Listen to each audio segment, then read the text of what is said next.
How to ask a question on Facebook story. Hey guys, welcome back to another fresh, quick, short tutorial video.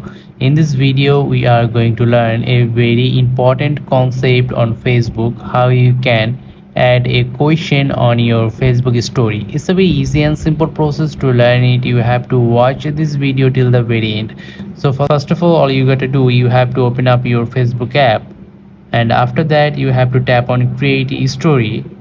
Now you have to select a video or picture, and after that at the top right side you will get stickers. Tap on here, and then you will get question. Tap on here, and then now you have to type your question here, like,